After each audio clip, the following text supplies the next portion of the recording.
Bienvenue à cette vidéo fascinante où nous allons déconstruire certaines idées reçues et démystifier des faits historiques que beaucoup d'entre nous prennent pour acquis. Aujourd'hui, nous plongeons dans des sujets allant de Cléopâtre à l'Empire romain, en passant par Christophe Colomb et bien plus encore. Préparez-vous à voir l'histoire sous un tout nouveau jour. Tout d'abord, commençons par Cléopâtre. Contrairement à la croyance populaire, elle n'était pas d'origine égyptienne, mais descendait des Macédoniens grecs. Elle faisait partie de la dynastie ptolémaïque, fondée par l'un des généraux d'Alexandre le Grand. Ensuite, parlons de l'empereur romain Néron. La fameuse histoire selon laquelle il aurait joué de la lyre pendant que Rome brûlait est probablement un mythe. Il est possible qu'il ait joué de la lyre à un moment donné, mais il n'existe aucune preuve concrète qu'il l'ait fait lors de l'incendie.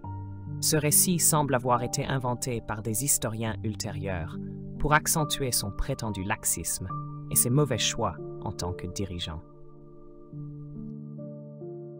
Ensuite, abordons le célèbre cheval de Troie.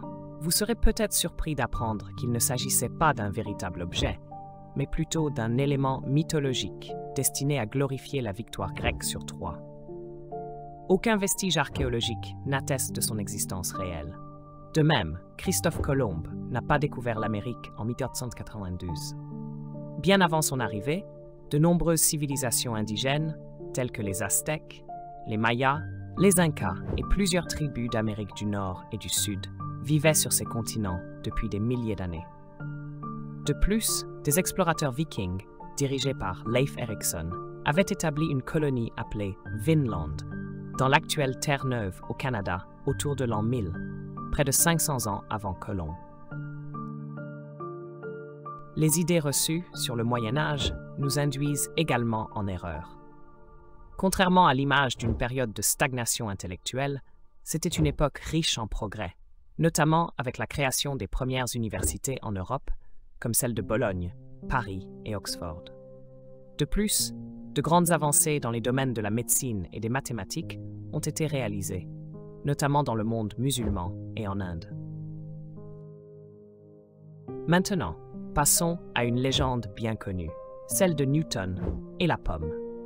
Non, Newton n'a pas développé sa théorie de la gravité parce qu'une pomme lui serait tombée sur la tête. Il a bien observé une pomme tomber, mais il n'y a aucune preuve qu'elle l'ait frappée. George Washington, pour sa part, n'a pas non plus coupé un cerisier dans son enfance. Cette histoire a été inventée pour illustrer son honnêteté et son intégrité, servant ainsi de leçon morale aux jeunes Américains. Continuons avec une autre anecdote historique. Contrairement à ce que l'on pourrait penser, Benjamin Franklin n'a pas découvert l'électricité. En réalité, les Grecs anciens avaient déjà observé l'électricité statique, et des scientifiques européens comme William Gilbert et Otto von Guericke avaient fait des découvertes significatives sur l'électricité bien avant Franklin. Saviez-vous que les ninjas ne portaient pas toujours des tenues noires comme on les voit souvent dans les films? En réalité, ils s'habillaient de manière à se fondre dans leur environnement, choisissant des vêtements pratiques et adaptés à leur mission. L'une des fausses croyances les plus répandues concerne les statues grecques et romaines. Contrairement à leur apparence actuelle, elles n'étaient pas blanches. Elles étaient peintes de couleurs vives, une technique appelée polychromie, qui leur donnait un aspect beaucoup plus réaliste. Ce n'est qu'avec le temps et l'usure que la peinture a disparu, laissant les statues telles que nous les voyons aujourd'hui. L'hygiène au Moyen Âge est aussi souvent mal comprise. En vérité, les gens n'étaient pas aussi sales qu'on le prétend. Les bains publics étaient courants, notamment dans les villes, et la gestion des déchets était une priorité dans de nombreux centres urbains. De plus, la propreté était souvent liée aux pratiques religieuses, qui encourageaient la pureté corporelle. Dans le cadre des tortures médiévales, plusieurs dispositifs terrifiants, comme la Vierge de fer, sont en fait plus mythiques que réels. Le port de la ceinture de chasteté, un autre mythe, n'était pas non plus une pratique répandue pendant le Moyen Âge. C'était en réalité une satire inventée au XVe siècle.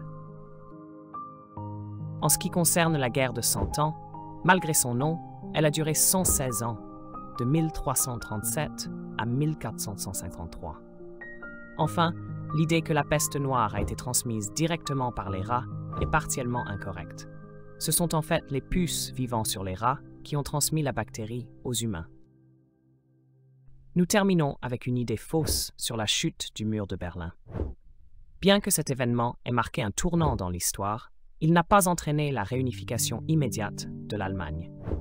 Cette réunification formelle a eu lieu le 3 octobre 1990, presque un an après la chute du mur. Voilà quelques exemples des nombreux mythes et idées fausses que l'histoire nous a transmis. J'espère que cette vidéo vous a permis de voir certaines histoires sous un nouveau jour.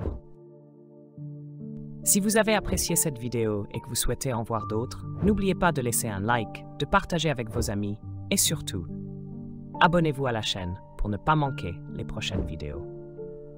Merci de votre soutien et à très bientôt.